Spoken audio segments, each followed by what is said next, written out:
Hello students, welcome to all of you in this session. In this session I will discuss with you different views of economists on macroeconomics. In previous lecture we have discussed the meaning of macroeconomics, classical views on macroeconomics. In this present session, I will discuss with you Keynesian views, monetarist views and new classical views.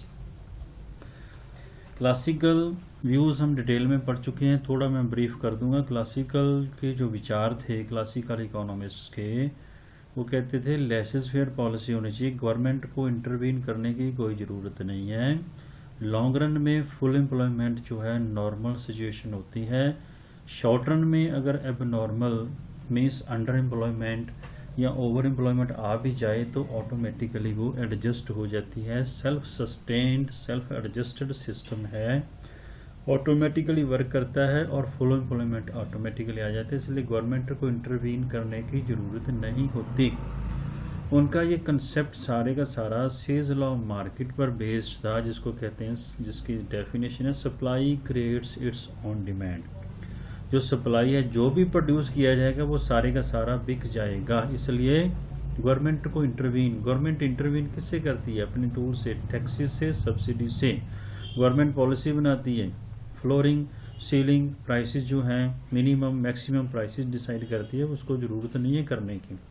Flexibility है, क्योंकि वो believe करते हैं capitalist economy है, उसके अंदर demand और supply role play करते हैं और वो फ्री हैं, गवर्नमेंट को इंटरवीन करने की ज़रूरत नहीं। Market mechanism is that mechanism which works with the help of demand and supply forces without any external interference.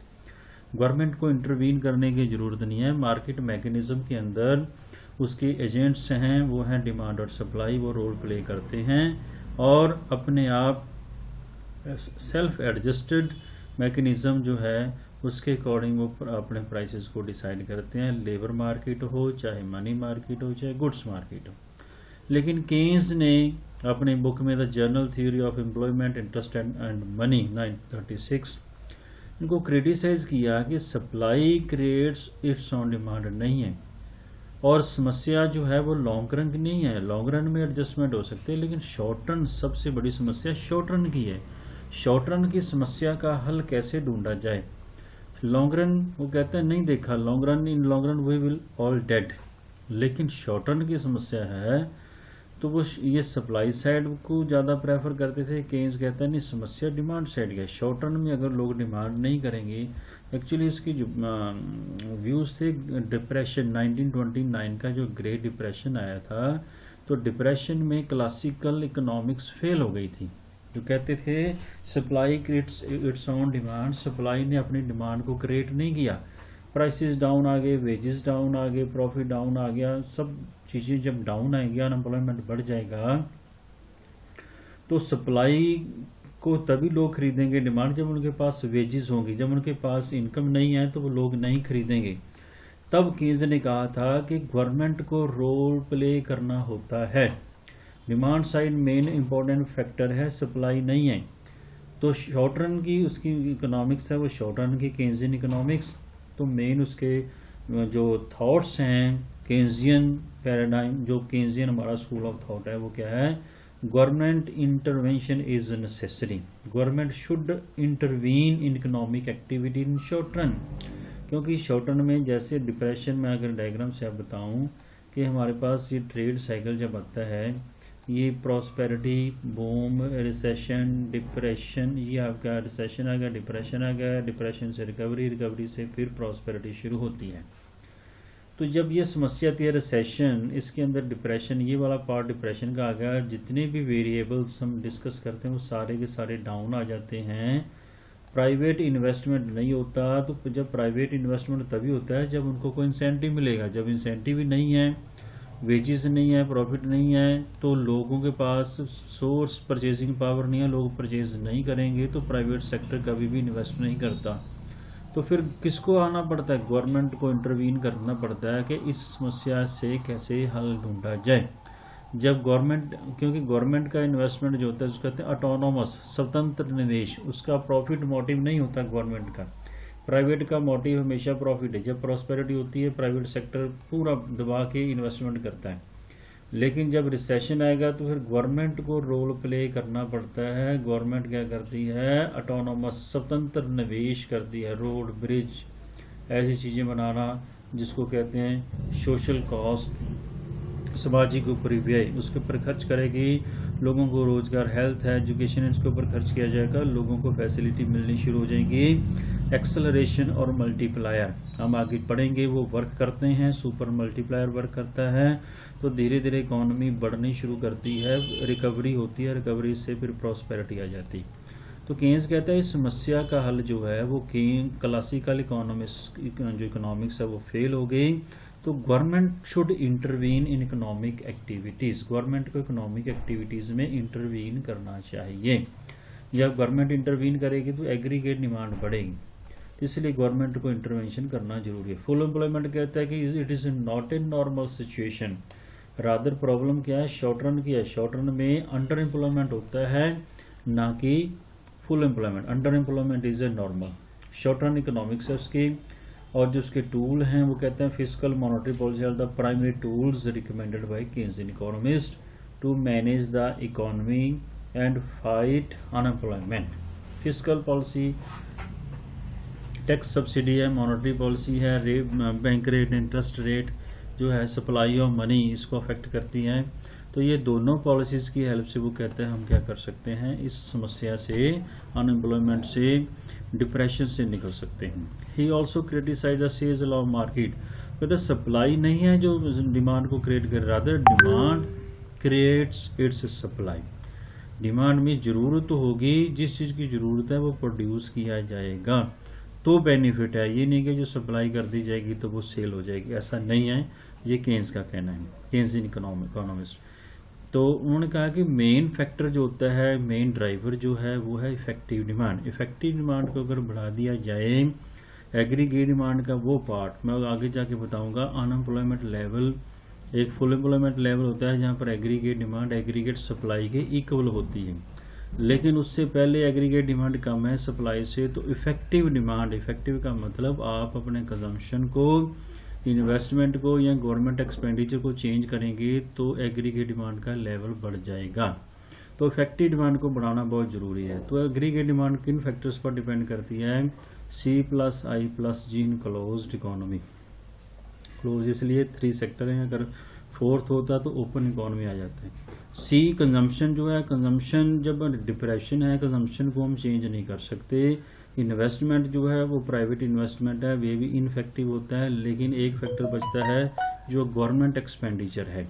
Expenditure, investment, consumption by government sector. अगर गवर्नमेंट इंटरवीन करे, अपने टूल्स के साथ खर्च करती है, एक्सपेंडिचर करती है, इन्वेस्टमेंट करती है ऑटोनोमस, तो जो एग्रीगेट डिमांड है वो एग्रीगेट डिमांड बढ़कर एग्रीगेट सप्लाई के इक्वल आ सकती है, तो फुल एम्प्लॉयमेंट लेवल आ सकता है। ये विचार हैं केन्सियन इकोनॉमिस्ट के, केन्सियन स्कूल ऑफ थॉट्स के मैक्रो लेवल पर। लेकिन इसके बाद वाले इकोनॉमिस्ट जो आए उनको कहते हैं मोनेटरिज्म, मोनेटरिस्ट इकोनॉमिस्ट, और नियो क्लासिकल, न्यू नहीं है, neo classical school of thought. इनमें सबसे मेन जो रूल है फ्रीडमैन का है, बुक है the monetary history of the United states.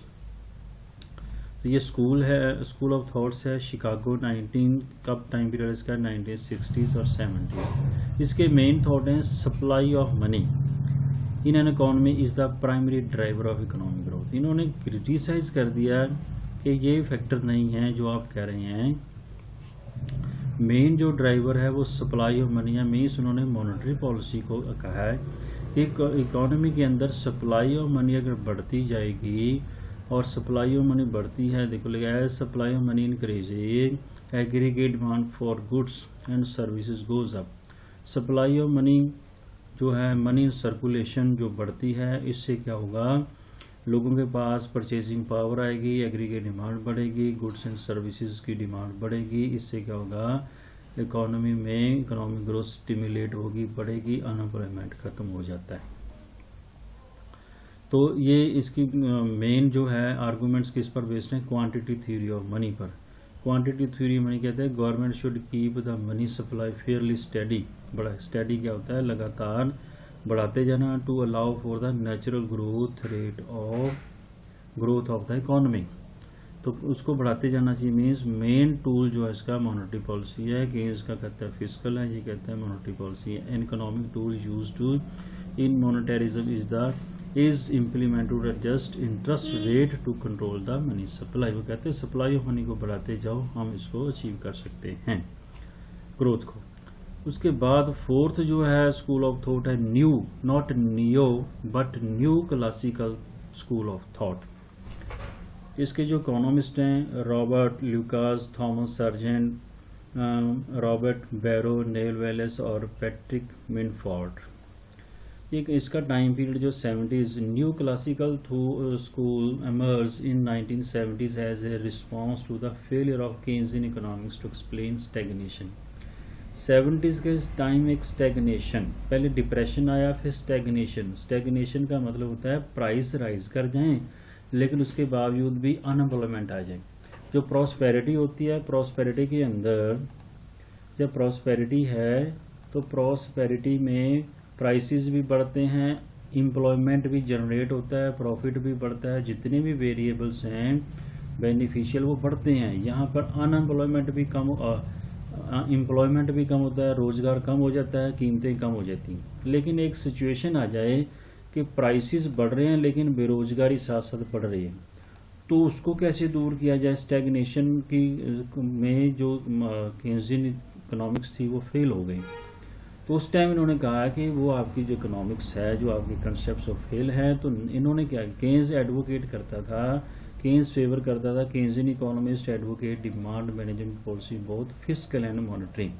Keynes ने फिस्कल मॉनेटरी का, मोनेटिस्ट कहते थे मॉनेटरी पॉलिसी है, डिस्क्रिशनरी फिस्कल उन्होंने क्रिटिसाइज किया। लेकिन ल्यूकास ने क्या किया, दोनों को क्रिटिसाइज किया। Criticism led by Robert Lucas force to rethink, उन्होंने दोबारा सोचने के लिए मजबूर किया कि केन्सियन इकोनॉमिक्स जो है वो अब काम नहीं कर रही, हमें दोबारा से सोचना चाहिए।